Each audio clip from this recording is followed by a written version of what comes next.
even though Canadian historians have now started a widespread revision of the roles that Aboriginal people played in the history of the country. However, despite the good intentions, the practice of Canadian history is still mainly unrevised in one crucial aspect, which is that Native people are still treated research objects rather than creators of important historical knowledge. Our story, Aboriginal Voices on Canada's Past, is an important work that attempts to correct the inequity by telling 9 stories about the past, filled with myth, mystery, and history, written by the most well-known Aboriginal writers. Brian Maracle's retelling of the creation myth of the Iroquois in the first words is both a strong and disturbing historic exploration and, in some cases, is a demoralizing recreation of the worldview that does not exist today. The creation myth is described through the interaction between a woman and her creator.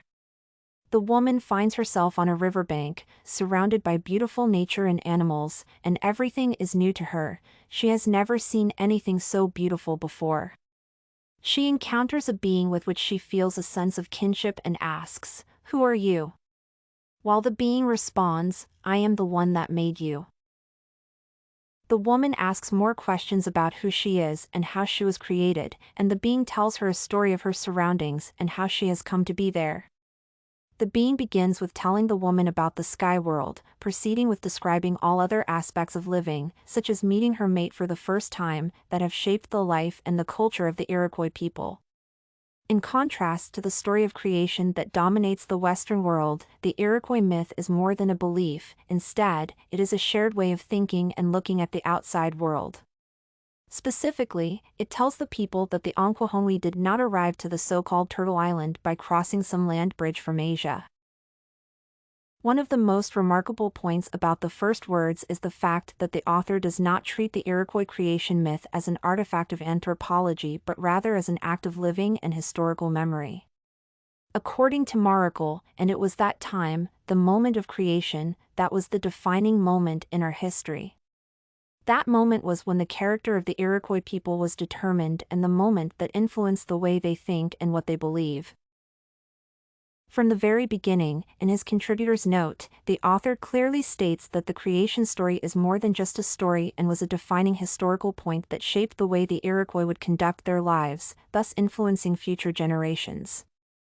Approaching such a narrative as a kind of historical account, rather than a legend or fairy tale, offers readers an important insight into the understanding of the Iroquois culture and belief in regard to their understanding of time, their reality, and the sense of responsibility for themselves and the future of the tribe.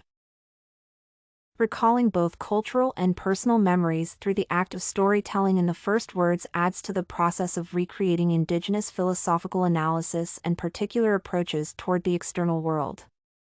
Maracle writes that in most of their schools and Onkwohonwe gatherings, someone will recite the first words in the language of the creator, or Ohentan Karawatakwin. The author underlines the great importance for the younger generations to know how to recite the myth of creation, and such an act honors the commands of the creator and the story's morale that is essential in guiding the community throughout the way of conducting their lives. By expressing the different beliefs of the Iroquois in his writing, Maracle successfully highlights specific standpoints and traditions inherent to the culture of the population.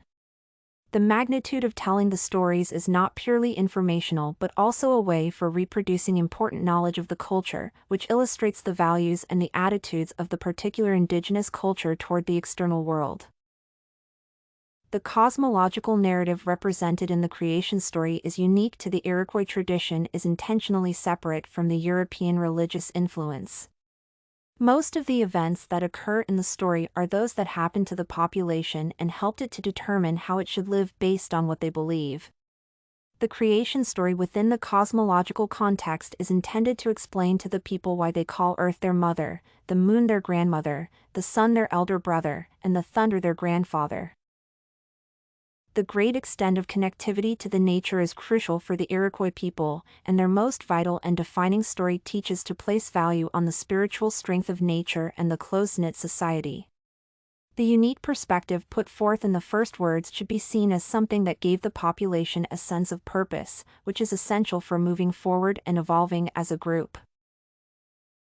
You can find this and many other essay samples on our website studycorgi.com.